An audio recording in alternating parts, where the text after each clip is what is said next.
Pagkabigkas noon ng Haring Dalakitnuna, nagpatuloy naman sa pakikipaglaban sina Ibona at nagpatuloy na sa paglapit sina Atan sa Danaya. Nang halos ilang dipa na lang sina Atan sa Danaya.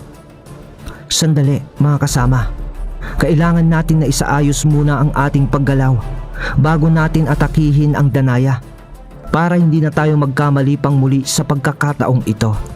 Salita ng hari. Sangayon ako, Genus. Hindi na tayo pwedeng magpabara-bara pa sa pag-atake ngayon. Dahil konting pagkakamali lang natin ay maaaring masayang ang lahat ng ating pinagpaguran. Sa sambit na yon ni Atan ay umanib na rin sa katawan nito si Cartella para mas mabilis pa itong kumilos. Kung ganon, mahal na hari, ano ang plano? Tanong naman ng tagapaglilok. Kaya doon ay nag-usap ang tatlo ng mabilis kung anong gagawin nilang paraan upang masukol na ang Danaya. Nang tuluyan na silang natapos mag-usap-usap ng saglitan. Ibon! Tinatawag kita! Sigaw ng hari. At saglit lang ay dumating naman si Ibona sa kanya mismong harapan na yumuko pa. Wala nang panahon para sa papuri, Ibon. Tumayo ka at kailangan namin ng tulong ninyo kasama ang iba pa sa ating sandataan. Agad na tumayo naman si Ibona, sabay wika nito ng, ano ang may paglilingkod namin, mahal na hari? Tipunin mo ang ilan sa ating sandataan at bigyan nyo kami ng espasyo na walang makikialam sa amin sa paggapi namin sa Danaya. Diretsang tugon ng hari. Masusunod po, mahal na hari. Sa pagsagot ng ganon ni Ibon, itinaas nito ang kanyang nagbabagang punyal. Sabay salita niya ng, sa basbas ng Haring Genus, bumarito kayo! Pagkatapos niyang bigkasin ng mga salitang yun, nag-utib pa ito ng mga ilang salita na hindi maintindihan na siyang parang gamit na lingwahe ng mga maharlikang Dalakitnuna. Sabay yuko nito. At guhit ng mga ilang letra sa lupa gamit ang nagbabaga rin na punyal nito. At pati sa kada guhit na maiiwan naman ng kanyang punyal ay nagbabaga din ang mga letra. Nang matapos gawin yun ni Ibona,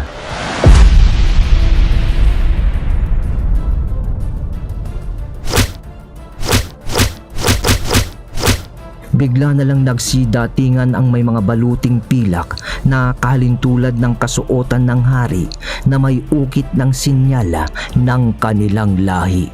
Sa mabilisang pagdating ng mga yon ay mabilis na inutusan ni Ibon ng mga ito na palibutan ang kinalalagyan ng Danaya. At sinabi nitong patayin ang sinumang nilalang o mga aswang na makikialam sa gagawin ng kanilang mahal na hari, kasama ni Atan at ng tagapaglilok.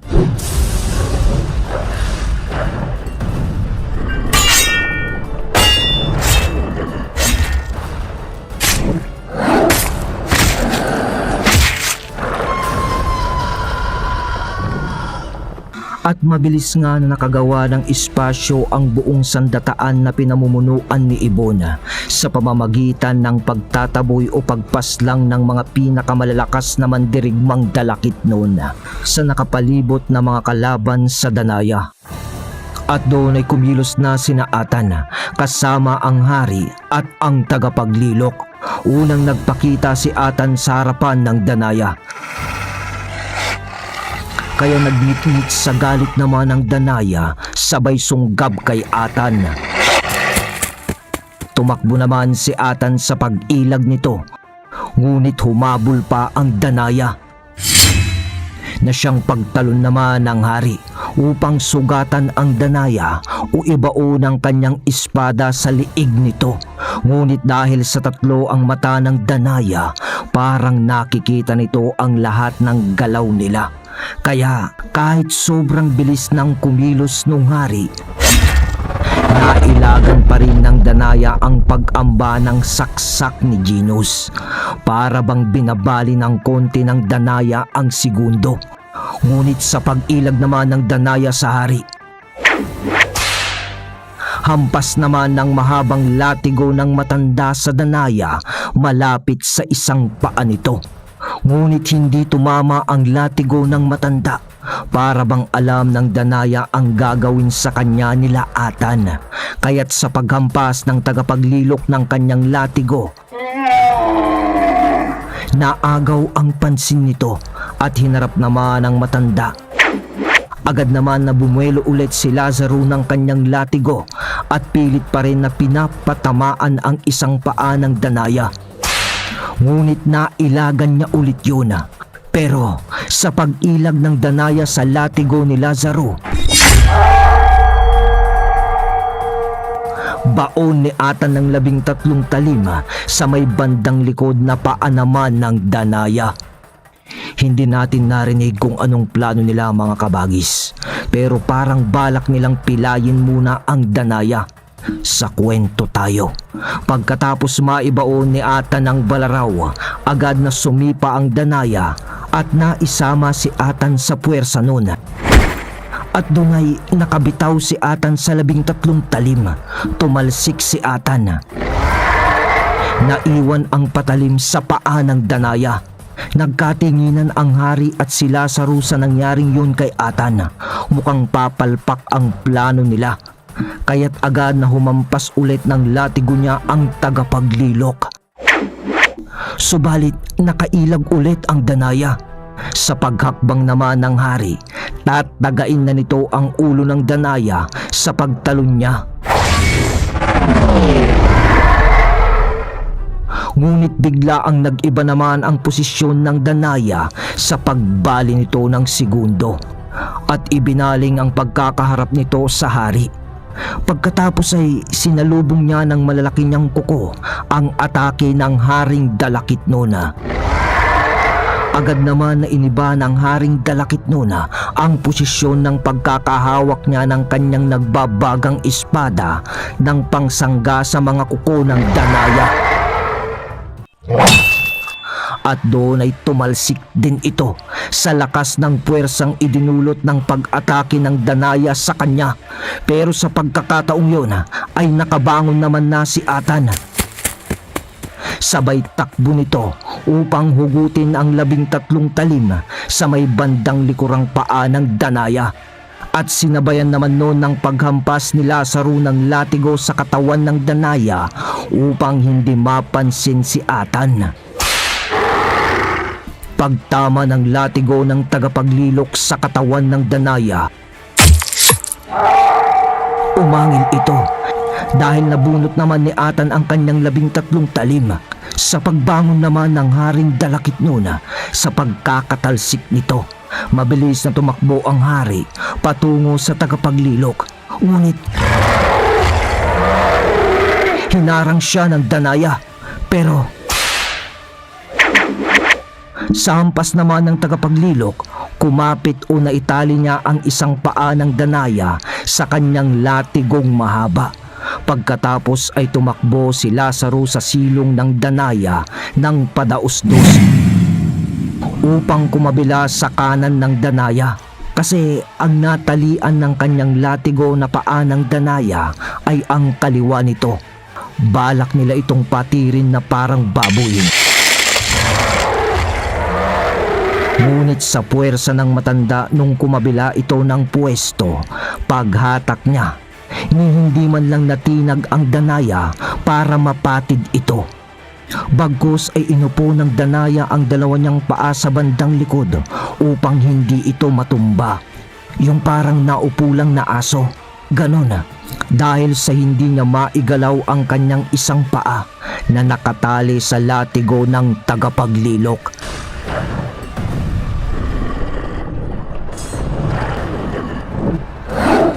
Samantala ay sumisikip na noon ang espasyong pinaglalabanan nila sa pakikipagtunggali sa Danaya dahil sa mga nagaganap pala sa ginagawa ng Danaya na pagtalon-talon ng segundo o paglalakbay ng ibang dimensyon.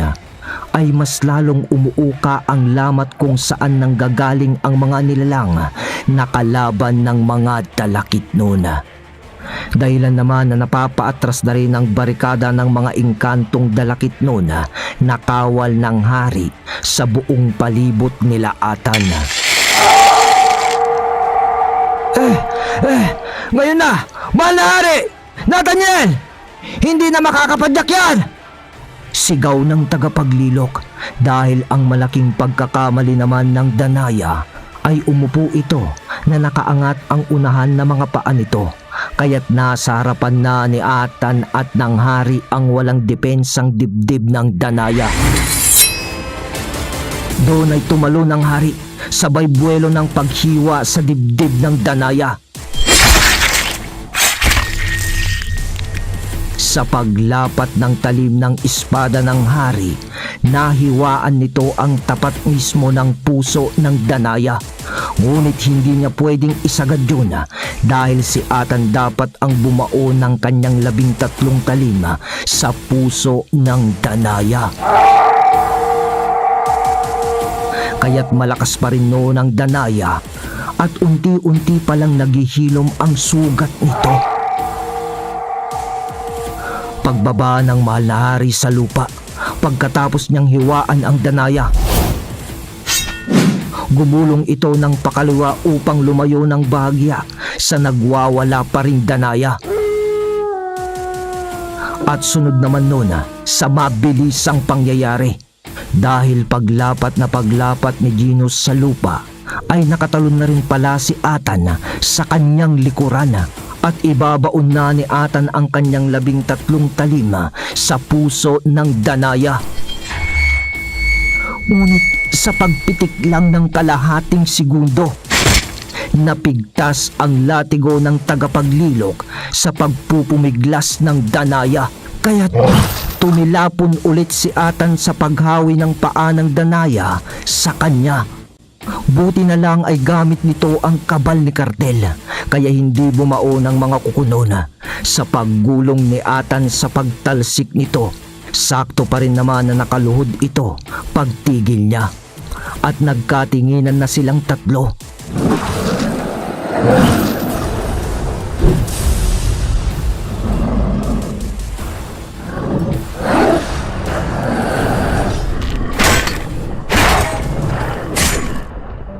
Wala na.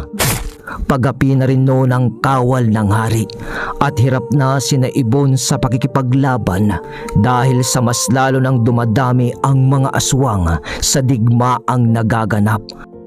At nang makita ng haring Dalakitnon ng saglitan ang mga kaganapan sa paligid, bigla nitong itinaas ang kanyang espada. Sabay salita niya ng, Huling alas na, Nathaniel!" Napatayo si Atan sa sigaw ng hari, habang papakilos naman na noo ng Danaya upang ipadyak ang kanyang paa. Bakas naman ang kalungkutan nun sa pagmumuka ni Lazaro dahil sa gagawin ng kanilang hari. Sa pagpitik lang ng pindulo ng segundo sa orasan, bago dumapo ang paa ng Danaya sa lupa na nangangahulugan, natatakbo na yon sa ibang dimensyon.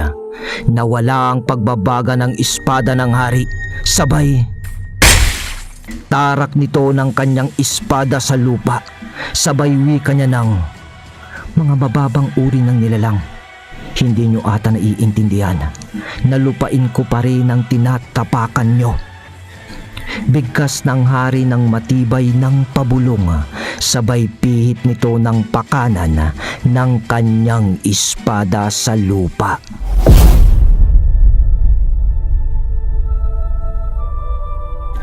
Doon ay tumigil ang oras. Lahat ay parang naging estatwa, pati ang Danaya at ang tagapaglilok. Tanging ang hari at si Atan ang nakakakilos sa mga oras na yun. "Nathaniel, gawin mo na!" salita ng hari. Agad na tumakbo noon si Atan at sa pagtalon nito ulit, baon ng 13 talim ng balaraw sa puso ng Danaya na hindi na gumagalaw. Sinundan ni Atan ang buka ng pagkakahiwa ng hari sa dibdib noon. Kaya't halos pati hanggang sa braso ni Atan ay pumasok sa katawan ng Danaya. Dahil nga sa pag-abot niya sa mismong puso noon. Nang nagawa na yon ni Atan, ay ibinalik na ng hari ang pihit nito sa kanyang espada at muli yung nagbaga, sabay hugot nito sa lupa. At paghugot niya nun, iyak ng Danaya, kasabay ng unti-unting pagkaabo ng mga laman nito. Hanggang sa naiwan na lamang ang mga buto nito. Doon ay tinapos ni Atan ang pakikipagtunggali nila sa tungkod. Paglapat ng mga paanon ni Atan, biglang yumanig ang buong kapaligiran.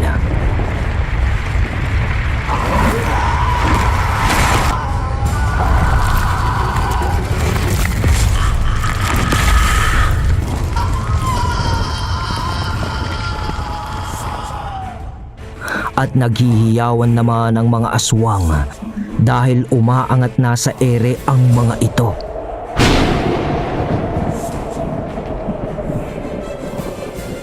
Na para bang hinihigop sila ng maiitim na ulap sa kalangitan sa lugar na yun.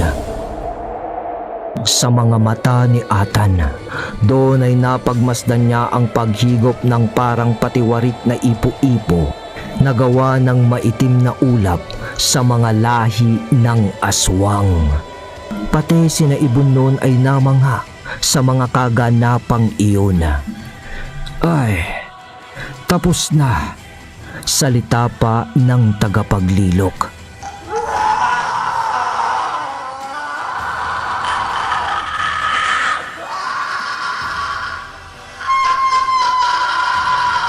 Hiyaw ng mga aswang sa paghigop ng itim na ulap na parang nagngingit-ngit sa galit. At sandali pa nga ang lumipas, kasabay ng paglalaho ng mga aswang, pati ang itim na ulap sa kalangitan, sa lugar ng mga engkanto, ay siya namang pagliwanag ng muli ng kalangitan. Pero nang sipatin ni Atan ang haring dalakit noon, nakatiklop pa rin ang isang tuhod nito na para bang ginagawa pa niyang tungkod ang kanyang espada. Dahil sa galawan nito na nakayuko pa ay parang nanghihina pa ito. Kaya't nilapitan na yon ni Atan. At inalalayan ng tumayo ang haring dalakit noon. Sa pag-alalay naman ni Atan, nanlaki ang mga mata ni Atan dahil nang makita niya ang muka nito, para bang nag-iba ang itsura ng haring dalakit noon. Parang tumanda na ito ng ilang taon. Nang magtatanong sana si Atan sa hari kung anong nangyari, biglang may bumigkas naman ng salita sa kanyang likuran. Nathaniel, huwag ka nang magtaka.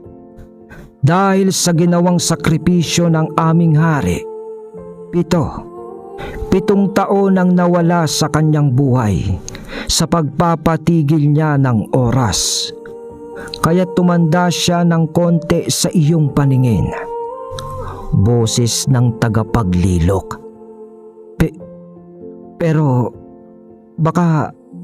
Bago pa man matapos magsalita si Atan, bumigkas naman na ang hari na hindi naman nagbago ang boses nito na parang binata pa rin. Huwag kang mag-alala, Atan. Konting sakripisyo lang yon. Kailangan ko lang magpahinga ng ilang oras para makabawi. At huwag mong iisipin kailanman na sisisihin ang iyong sarili na ikaw ang dahilan kung bakit ko nagawa ito. Dahil desisyon ko ito para sa mga nasasakupan ko, at yun ang aking ganap bilang isang haring dalakit noon, ang panatilihing matiwasay ang pamumuhay ng lahing aking pinamumunuan. Kapuri-puring pag-uwi ka ng hari dahil sa wagas na pagmamahal nito sa kanyang nasasakupang kaharian. At nang tumingin sa paligid si Atan, nakita niya ang napakarami ng kawal ni Ginos na sa pangungunang manikluhod ni Ibon ng isang tuhod nito sa harap ng hari ay siyang pagmanikluhod naman ng libong mandirigmang dalakit doon sa harapan nila Atan at ng hari. Sunod noon ang pagbabalik ng lunti ang paraiso sa buong kapaligiran. At doon na rin nasilayan ni Atan sa di kalayuan ang isang napakalaking kastilyo ni Ginos. Habang tinitignan ni Atan at ng hari ang parang muling pagliwanag ng kaharian ni Ginos, nagwika ito ng, "Atan, saksi ang aking mga kawal sa pagtulong mo sa akin. Kaya't bilang ganti sa iyong kabutihang loob, ibibigay ko sa iyo ang daanan na to." "Ha? Daanan?" Takang tugon ni Atan. Ngunit hindi umimik ang hari at may inabot ito. Nang makita yun ni Atan, isa yung pulang bato na maliit pero wala yung eksaktong hugis. Yan ang daan, Atan," salita ng hari. Ano pong... Magtatanong sana si Atan, ngunit nagsalita na ulit ang hari. "Pagkailangan mo ang tulong ko o ng buong sandataan ng aking mga kawal sa inyong daigdig sa pakikipaglaban mo sa masasamang elemento, ibulong mo lang dyan ang pangalan ko at darating ako upang makipaglaban sa halili mo. Yan ang magiging daan ng ating wagas na pagkakaibigan." Bigkas ng hari kay Nathaniel. Pagkatapos maibigay ng hari ang kanyang pagtanaw ng utang na loob kay Atan, inanyayahan pa siya ng haring dalakit nun sa palasyo upang makisalo sa pagdiriwang si Nathaniel sa magaganap na piging sa palasyo para sa pagbubunhi ng pagkapanalo nila sa pananakop ng mga aswang. Panay ang tanggi naman noon ni Atan dahil nga sa apurado na itong umuwi sa kanila, dahil nga sa nananabik na rin ito na umuwi sa kanyang pamilya. Ngunit sa huli ay napilit din si Atan. Sumama siya dahil sa nahiya na rin ito sa paanyaya ng haring dalakit noon. Pinaunlakan niya ang pag-imbita sa kanya. At ng araw din na yun, sa palasyo ay naganap na nga ang piging o kasiyahan para sa pagdiriwang ng mga maharlikang dalakit noon. At sa kaganapan naman ng piging, doon ay nakakita si Atan ng mga sari-saring pagkain na sa buong buhay niya ay ngayon lang niya nakita. Doon siya nakakita ng kanin na kulay asul at may kulay itim pa, bukod sa pangkaraniwang kanin na kulay puti. At sa pagkukwentuhan pa nga nila ng tagapaglilok sa isang sulok ng palasyo kung saan nagaganap ang kasiyahan. Ayon sa tagapaglilok, "Yang kulay puting kanin, Nathaniel, ay ang simbolo ng wagas na pagmamahal sa mga mamamayan dito sa Alcantaya. At yan ang pangkaraniwang kinakain ng mga taga dito. At yung kulay asul naman ay para sa mga naglilingkod mismo dito sa palasyo, dahil sa pagpapahalaga din ng hari sa mga kawal nito. Halimbawa, sila ang kumakain ng kanin na yan dahil para sa amin, ang kulay asul na makakain na yan ay katumbas ng katapatan, sinseridad, istabilidad, karunungan sa mga bagay-bagay, paniniwala at pagkaintelihente. Lahat naman yan, Nathaniel, ay pwede mong kainin. Pero wag lang yung kulay itim. Dahil sa amin, ang kahulugan niyan ay kapangyarihan.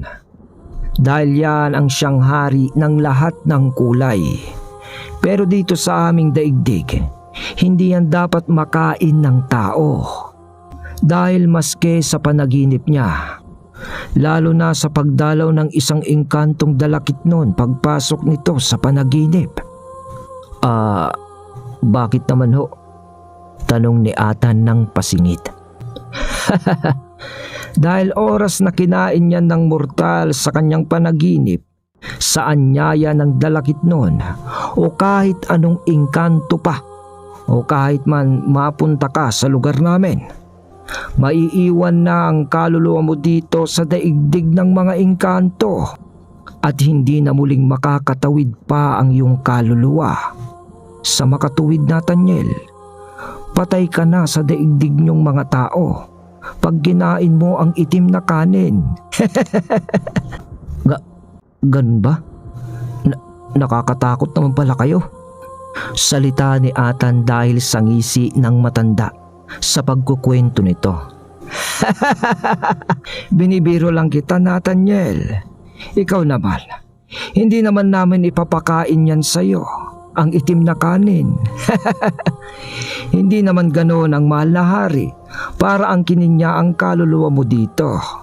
Dahil alam ko rin na may pamilya ka. Di ba? Katipan mo ang babaeng ginagabayan ni Kapwang Bulod. Paano niyo po nalaman? Mahiwagang daigdig ng maengkanto, Nathaniel. Maraming tenga at mata na pwedeng pagkunan ng impormasyon sa mundo niyo. Sagot ni Lazaro. Nang habang nag-uusap ang dalawa, natigilan naman ang mga ito. Nang biglang bumigkas ng pasigaw ang hari at may isang babae na naglalakad lamang sa pasilyo na mag-isa. Nang namanikluhod si Lazaro dahil nakamanikluhod na rin ang lahat ng mga engkanto sa kasiyahan. At ayon kay Lazaro, ang naglalakad na babaeng yun ay ang mahal na Reyna, ang asawa ni Genus. Wala namang nasabi si Atan noon kundi ang pagkaramdam lamang ng pagkamangha sa kagandahan ng mahal na Reyna. Napakatangkad din kasi nito na meron napakahabang pulang buhok at may kasuotan na napakahabang tela na binubuo ng kulay ginto at pilak. Tapos ay may mga parang nakakabit doon na maliliit na diamante na siyang lalong nagpapakinang ng kasuotan nito. Tumungo ito sa upuan ng mahal na hari at tumayo naman ang haring Genus at hinalika ng mga kamay nito. Sunod na pag-upo na rin ng Reyna sa tabi ng upuan ni Genus. Pag-upo ng Reyna, tumayo na rin ang mga nakamanikluhod na mga engkanto. Sabay naman ng pagpalakpak ng mahal na Reyna ng 3 beses. Pagkatapos noon ay nakarinig na si Atan ng tunog ng arpa at may nagsilabasan na mga babaeng dalakit noon at sumasayaw sa gitna ng pasilyo. Laglag pa nga naman si Atan sa pagkabighani at pagkamangha sa kagandahan ng mga babaeng dalakit noon na sumasayaw, pati sa musiko na kanyang naririnig.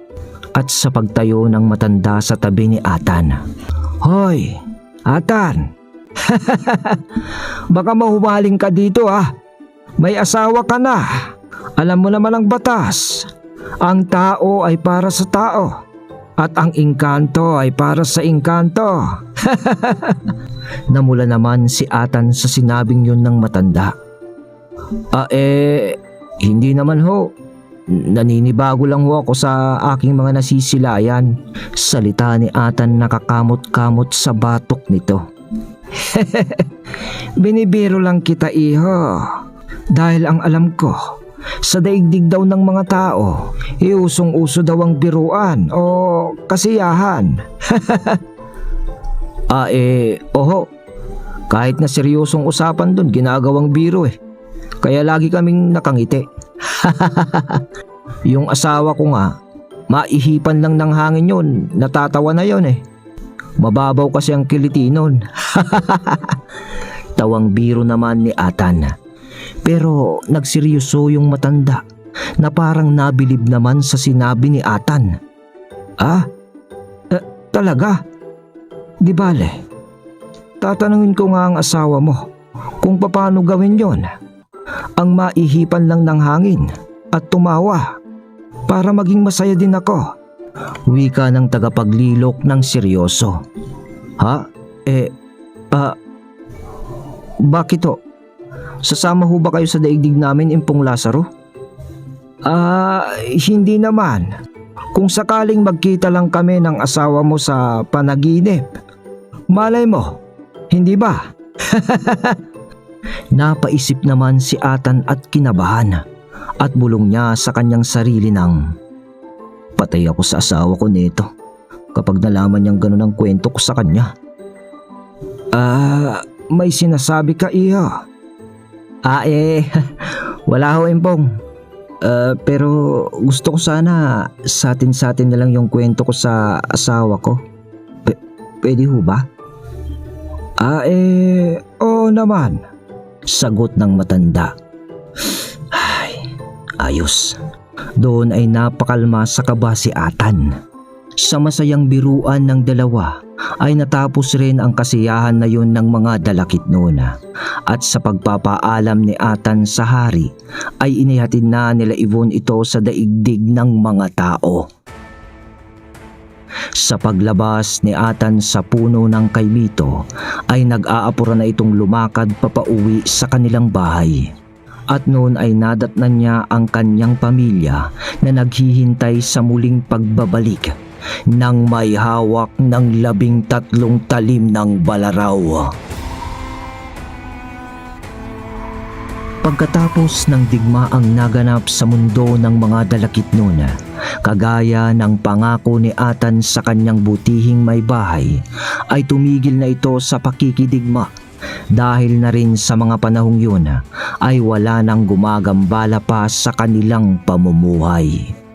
Sapagkat ang ginawa ni Atan sa 13 talim sa isang lugar sa kabundukan kung nasaan nakatira noon ang kanyang mga kaibigang tribo ng Alangan sa pamumuno ni Apo Iraya, inilibing na ni Atan ang 13 talim ng balaraw dahil sa hindi maatim ng kanyang damdamin na durugin ito. Kaya't ipinaubaya na lamang niya ang pangangalaga at pagbabantay sa nakalibing na 13 talim sa lugar nila Apo Iraya.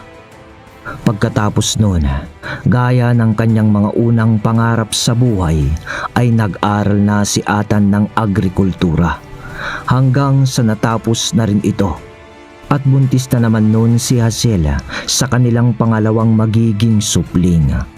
At nung nanganak na si Hazel, babae ang naging kasunod ni Luriel at pinangalanan naman ito ng mag-asawa ng Freya na ang ibig sabihin ay hiwaga o misteryoso. At sa pag-abot ng ika-5 kaarawan noon ni Freya, dahil umasenso na sa buhay noon si Atan at natupad na niya ang kanyang pangarap na pag-aaral ng agrikultura, nagdesisyon ito na puntahan naman ang kanyang ina na matagal na niyang hindi nakita. Dahil pangako pala ni Atan sa kanyang sarili na hindi siya uuwi sa kanila hanggat hindi niya natutupad ang kanyang pangarap na kanyang ipinangakong tutuparin sa kanyang ina. Dala ang buong pamilya nga ni Atan noon ay umuwi siya sa kanyang bayang Sinilangan, ang North Cotabato. At pagdating niya sa kanilang mismong bahay noon, marami na ang nagbago. Ngunit para kay Atan, ang hindi kailanman magbabago ay ang pagmamahal niya sa kanyang ina na nagluwal sa kanya sa mundong ibabaw.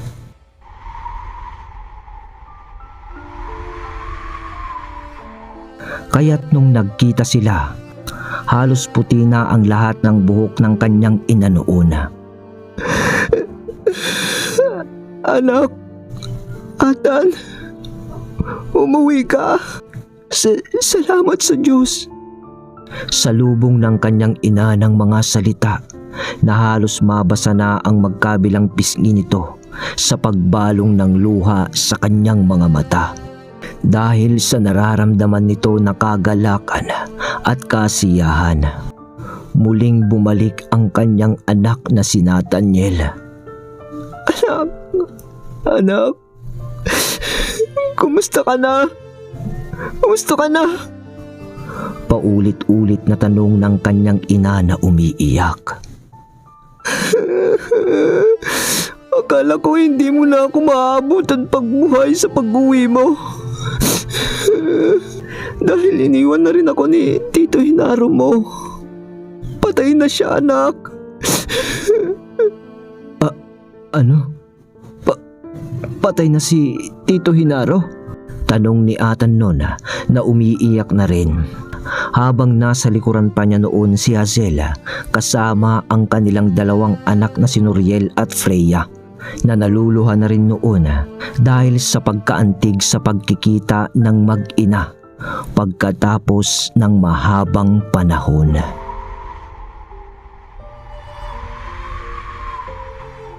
Nang mahimasmasan na ang mag-ina sa kanilang pananabik sa isa't isa, ipinakilala na ni Atan ang nabuo niyang pamilya na galing pa ng Mindoro. At doon ay pagkatapos ng iyakan, kasiyahan naman ang pumalit sa mukha ng ina ni Atan sa pagkakakita niya sa dalawa niyang apo at sa kanyang manugang na si Hazel. Isang linggo lang ang pananatili noon ni Atan sa kanyang bayang Sinilangan upang kumbinsihin na rin ang kanyang ina na sumama na sa kanila ito sa Mindoro. Dahil doon nakapagpundar si Atan ng sasapat para sa kanilang pamumuhay na buong pamilya. At ang natitirang lupa nila sa North Cotabato ay ipinagkatiwala na lamang sa pinakamalapit na nila noong mga kamag-anak doon. At doon nga ay kinuha na ni Atan ang kanyang ina sa Mindoro dahil alam ni Atan na ang isang tunay na mandirigma sa tunay na laban ng buhay ni kailanman ay hindi nakakalimutan ang taong pinagmulan nito. Dahil kung merong mangyuyukuan o luluhuran si Atan na babae, yun ay ang dalawa niyang minamahal, ang kanyang ina at ang kanyang asawa na pinagdaanan na ang tunay na hamon ng pagiging babae. Dahil kung susumahin mo sa tunay na buhay, oo nga't mahina ang babae sa pisikal na aspeto ng pakikipaglaban. Pero para kay Atan, ang panganganak ng isang babae sa isang panibagong buhay ay ipinupusta na rin nito ang kanyang sariling buhay. At sapat na yun na rason para kay Atan upang tawagin ang mga babae na isa rin sila sa magigiting na mandirigma sa pagluwal ng sanggol.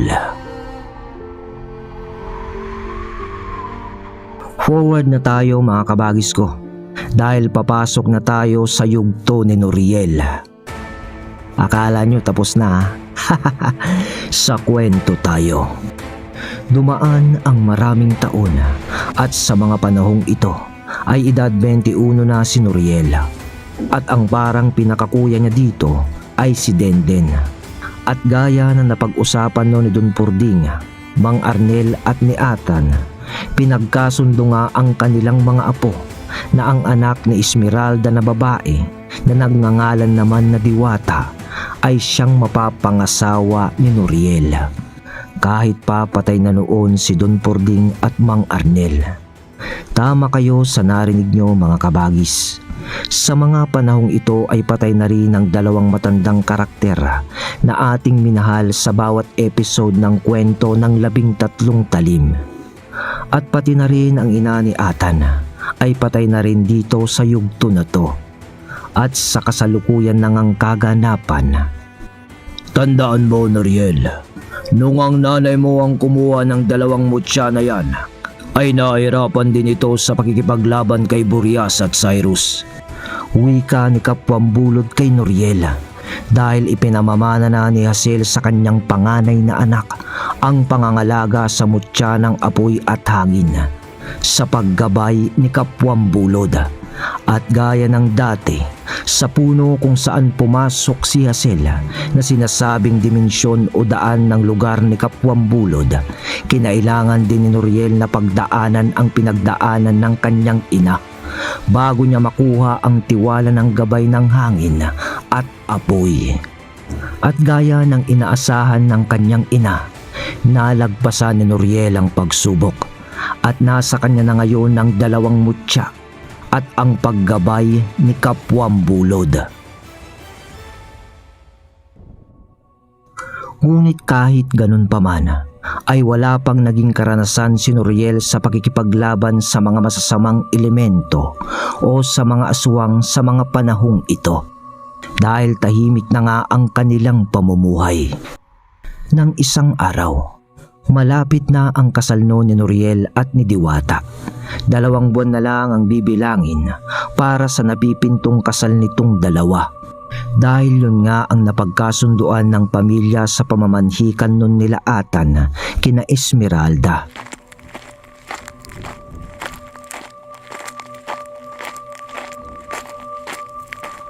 Nang naglalakad noon si Noriel papunta sa bukid, sa kanilang palaisdaan, dahil ang dating sinasaka nila Atan ay ginawa na nitong palaisdaan.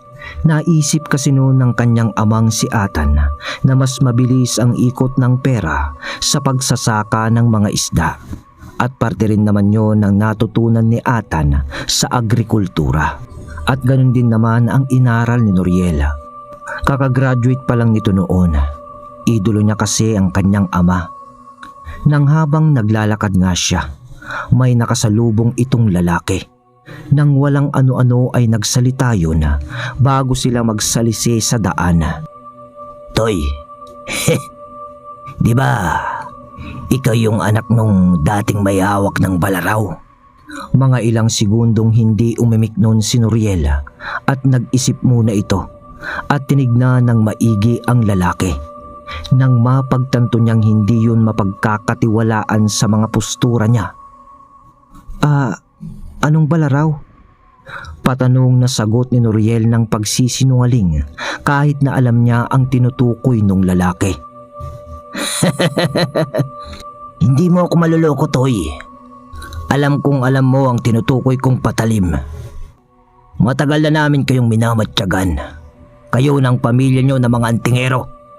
Sabihin mo sa tatay mo na hindi kami natatakot sa kanya at hahanapin namin ang balaraw. At yun mismo ang pampapatay namin sa kanya dahil sa mga kasalanan niya sa nakaraan." "Ano? Papatayin mo ang tatay ko?" "Wala akong alam sa sinasabi mong balaraw, Manong. Pero kung ganyan ang tabas ng dila mo patungkol sa ama ko, mabuti pa. Umalis ka na bago tayo magkasubukan dito." Salita ni Noriel ng matapang,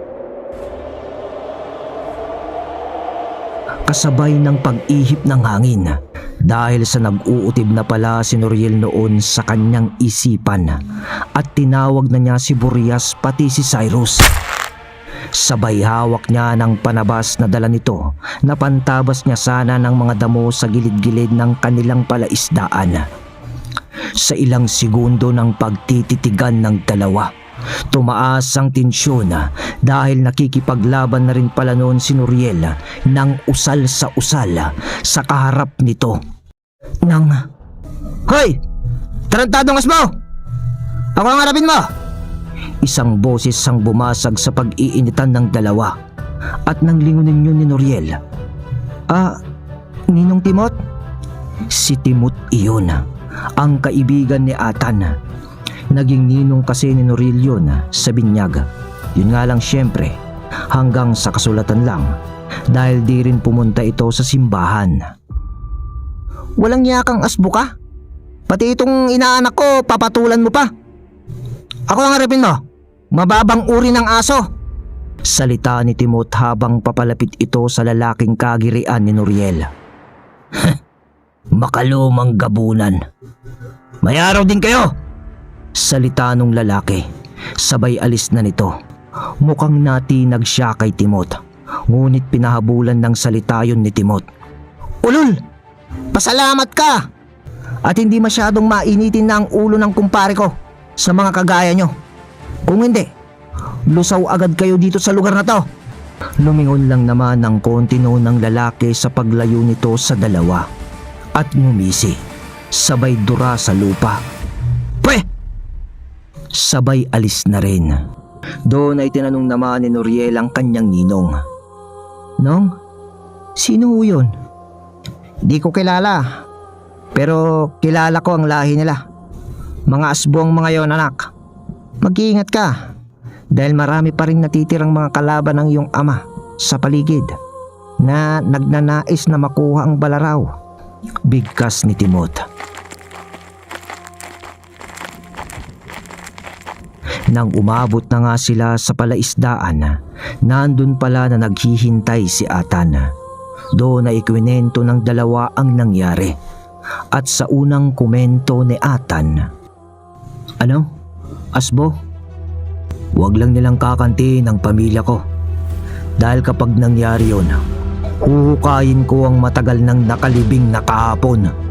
Sambit ni Atan.